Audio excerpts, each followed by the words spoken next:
Bonjour à toutes et à tous.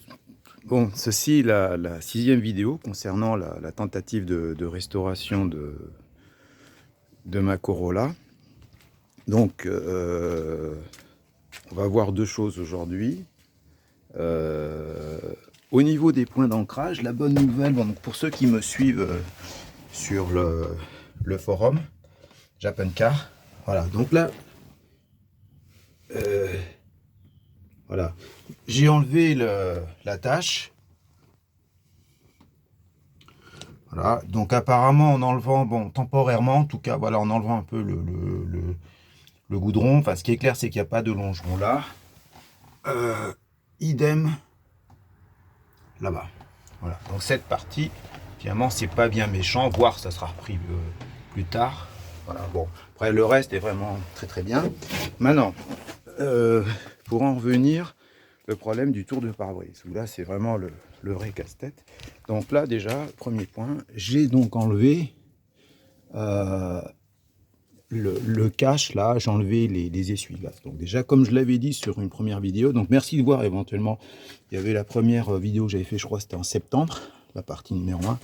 Donc la bonne nouvelle, c'est que la rouille, finalement, hein, la rouille a commencé autour du pare-brise, elle avait commencé là, hein, en 2011, et puis bon, ben, bon, vous connaissez l'histoire, hein, Toyota avait en gros tout fait pour condamner la voiture, ils ne voulaient pas la traiter, prétendaient qu'il n'y avait pas le pare-brise disponible en 2011. Il m'avait proposé que je mette du framéto, du silicone, ainsi de suite. Donc finalement, après 12 ans, bon, la bonne nouvelle, c'est que là, il n'y a rien. Voilà. Là, maintenant, j'ai collé ça, comme ça, s'il se met à pleuvoir. Là, j'ai des nouvelles questions techniques pour vous. En fait, j'ai enlevé, il y a une partie métallique ici, vous voyez. Voilà. Elle est ici. Voilà. Il y avait une sorte de cache là, qui était devant, donc je me suis dit, allez, je vais l'enlever. Voilà. Donc là, on voit que c'était très très rouillé là. Et là, il y a cette partie. Voilà. Mais bon, je ne l'ai pas gratté, hein, pour vous montrer globalement. Voilà. Alors attendez, ça c'est fermé derrière moi. Maintenant, je vais m'asseoir devant. Avec ma caméra, désolé pour les mouvements. Et là, j'ai beaucoup de questions. Donc là, voilà. Donc on voit que là, ça a été... voilà. Donc il y a l'histoire des montants qui avaient...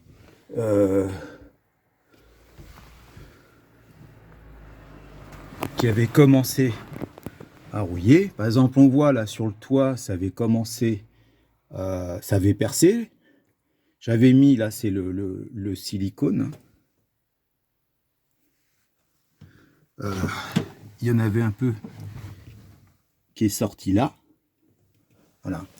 Maintenant, j'ai une question technique pour les gens, les membres du forum ou d'autres personnes, hein, qui s'y connaissent. Parce que moi, je ne m'y connais pas en souillure de ça. Quand je regarde attentivement, on voit qu'en fait, c'est un ensemble de lames. Vous voyez, là, il y a une lame principale. Donc, clairement, vous voyez, quand je mets mon doigt dedans, je fais le tour, elle ressort là. Et c'est elle qui est trouée. Le toit, au niveau structural, le toit, j'ai pas l'impression qu'il soit si important. Ok, il a un peu percé à un moment donné. On l'avait vu en extérieur, mais ça peut se reprendre avec une sorte de mastic. Enfin, je sais pas. Mon point, c'est au niveau structural. Ce que je sais, c'est que ça, c'est très important de le reprendre. Plus après, il y aura le montant. Mais j'ai l'impression, vous voyez, je sais pas si vous voyez bien, il y a un réseau de lames. Je dirais, vous voyez, il y en a une là.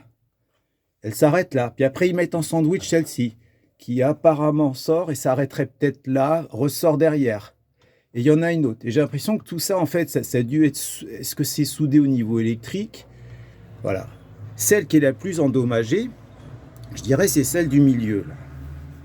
Donc, je sais pas, si l'un d'entre vous a une AE 92 qui est accidentée, mais cette partie... Après, voilà. Après, il y a celle-ci, qui a l'air beaucoup plus délicate. Donc là, je vais ouvrir la porte. Voilà, il y a celle-ci, vous voyez, elle part de là. Elle fait ça et elle continue là. J'ai l'impression que si on enlève le tableau de bord, là je descends, Vous voyez, elle semble en intérieur, voilà, elle s'arrête là. Voilà. Alors après, j'ai aucune idée, j'ai pas d'expérience en soudage ou en dessoudage, je sais pas. Est-ce que c'est difficile d'enlever ces lamelles? Voilà. Donc vous voyez, là j'ai fait exprès, j'ai pas encore enlevé la roue, c'était là où, vous savez, où j'ai enlevé, il y avait une baguette là qui était fixée. Vous voyez, donc là je vais le faire devant vous.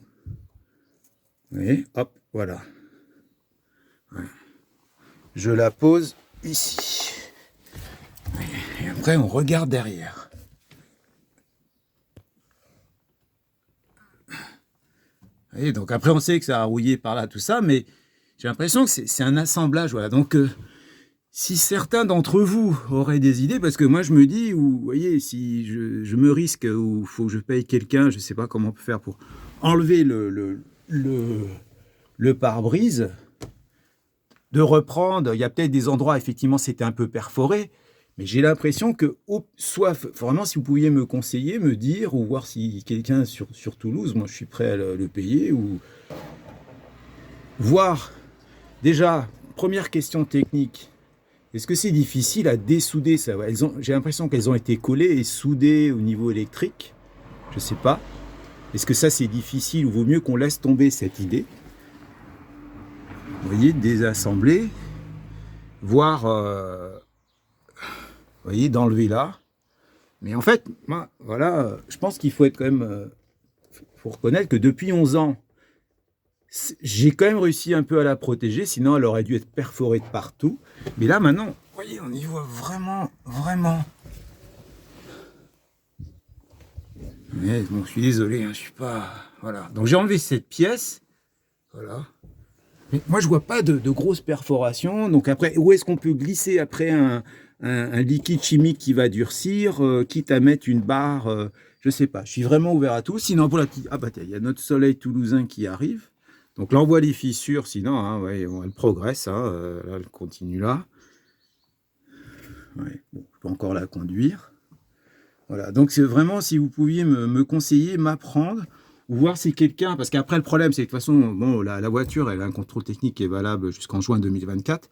Après, de toute façon, je serai obligé de changer le pare-brise. Moi, je ne saurais pas poser le pare-brise, mais voilà, si j'essaye de vous montrer là. Vous voyez?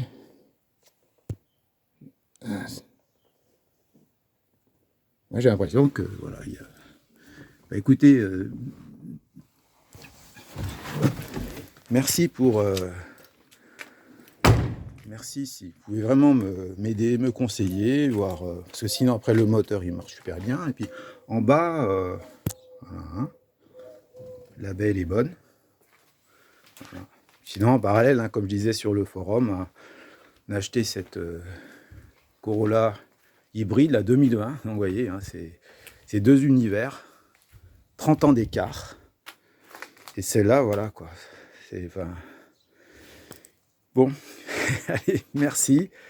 Et puis, bah, je compte sur vous, soit des personnes sur YouTube qui sont passionnées de Toyota, de ces GTI mythiques, hein, comme ces Corolla, ou aussi la Celica.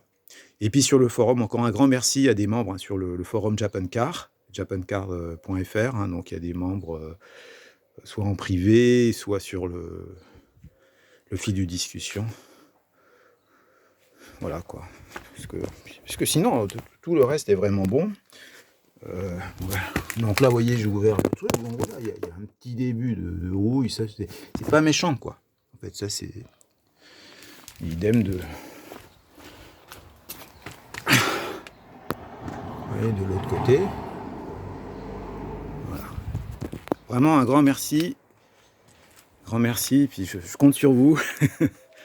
Voilà. Et vive Toyota, quoi. Vive le Japon.